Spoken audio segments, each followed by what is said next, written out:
Hi, welcome to my video. In this video I'm going to show you how to super clean your Mac. You will go from this to this. I deleted 66 gigabytes of trash, but in your case it could be more or it could be less. In this video I'm going to show you how to super clean your Mac so it'll run like new again.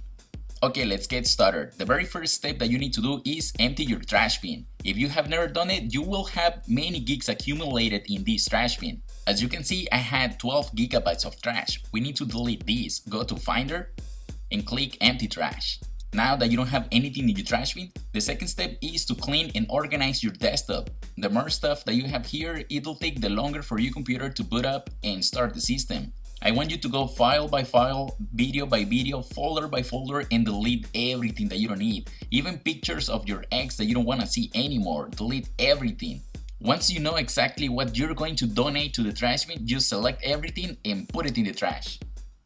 Okay, this is looking better now. Let's move on to the third step. We're about to delete the cache. For this, we're going to go to Finder, click on Go, Computer, Macintosh HD. The name of your hard drive could be different if you changed it, but mine is this one. Double click, click on Library, and look for the cache folder. Now we're going to delete everything that it is in the cache folder. If you click on the button of Get More Information, you're not going to find that much trash in this folder, but remember that we're going to super clean your Mac, so we're going to delete it. Once you click delete, it is going to ask you for your password, type it in, and click OK.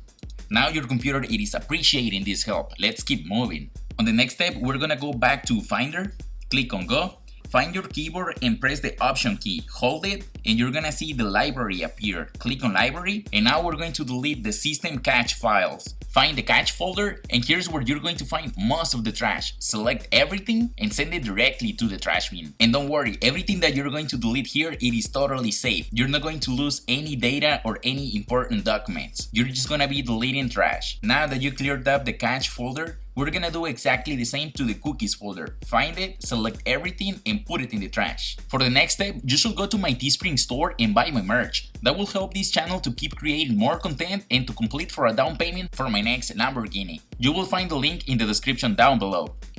Okay, back to business. Now that everything is in the trash bin, before getting rid of all of the trash, we need to restart the computer. Now that we are back up and running, let's click on the trash bin, get more info, and these are the gigabytes that we're about to delete. Wow, that's a lot. It could be different in your case, but in my case, it is a lot. Now let's eliminate this from our computer. Click on Finder and Empty Trash. And now everything it is deleted. Now your computer is feeling way better than how it was feeling 2 minutes and 50 seconds ago. Now let's jump onto the next one. If you're a Final Cut Pro user, you should be careful with your library. If you double click on Macintosh HD, Movies, you're going to find this untitled icon. This is where Final Cut Pro saves all of your videos and projects. If you always work on Final Cut Pro and you never delete them, you're going to find 50, 60, maybe 100 gigs stored in this icon. We need to delete it once in a while, but you gotta be careful. You need to make sure that all of your projects that you're working on are completed and you already saved your video and you're not gonna make any changes or edit it. Because once you delete this icon, everything is going to go to the trash and you're not going to be able to get it back. So that's why you need to be super careful. In my case, I don't need it anymore, all of my projects are completed, so I'm safe to delete. There's also another folder called Final Cut Backups. If you're going to delete your library, you're good to delete this one as well. Double click on it and delete everything that is inside. Now onto the next one. Check all of your applications and go one by one. Identify the ones that you're not using, that you never use, and delete them. These applications could be using a lot of space that you can use for many other things. Select the application, right click, and move to the trash. Do this to all of the applications that you're not planning to use, they are just hanging out and collecting dust.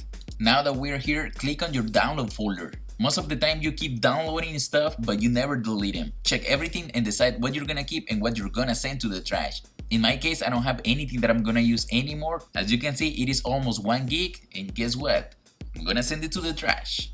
By now your computer should be running smooth, like a baby's butt. But we're not gonna stop there, we're about to do the next step. For this next step, we're going to delete the iPhone or iPad backups that you're not gonna need anymore. We're going to open iTunes, click on iTunes, Preferences, and devices. If you like to connect your iPhone or iPad to the computer very often, your computer backs up your device by itself. It syncs all of your content and saves it into iTunes under the devices option. Now, if you have never deleted your backups, you might have backups from maybe 3-4 years ago that you're never gonna use. In case that you need to restore your device, iTunes will choose the latest backup. It will never choose a backup that it is old or it's been there for months. It will always choose the latest. So in this case, you should delete the old ones and leave the most recent one. In my case, I never connect my phone or my device to the computer, so I don't have anything. But if you have some, you should delete them. Usually these backups are between 500 megabytes all the way up to 5 and 6 gigabytes. Okay, so far your computer it is feeling fast like a Ferrari. We're not gonna stop there, we're gonna make it crazy fast, like Tesla Roadster fast, if you know what I mean, Jelly Bean. And for that, we're going to go to Safari and we're going to clean all the browsing history. And we're gonna take it one step further. Let's click on Safari, Preferences, Privacy, Manage Website Data, and click on Remove All. After that, click on Done. Now the website data has been removed. Our extra step is click on Advanced. On the bottom, you'll find this extra option that says Show Develop Menu in Menu Bar. When you click it, an extra tab will appear in the menu bar, and that's what we need. Select it and click on Empty Cache. Now close your window and quit Safari. After this, Safari will be free of trash and website data. And lastly, for our final step, we're gonna do exactly the same for Chrome. Open Chrome, click on the 3 little dots, Settings, scroll down to Advanced, click on it. Click on Clear Browsing Data. Make sure all of these options are selected under Basic. Also click on Advanced and select all of them. And lastly, click on Last Hour and select all the time. And now click Clear Data. After this, close your window and quit Chrome. Your Chrome will be the same as Safari, clean and free of trash. After completing all these steps, don't forget to empty your trash bin one last time and you are done. You have completed this video and now you have some extra space in your hard drive. If this video was helpful for you, don't forget to click the like button, subscribe and share. I'll see you on the next one.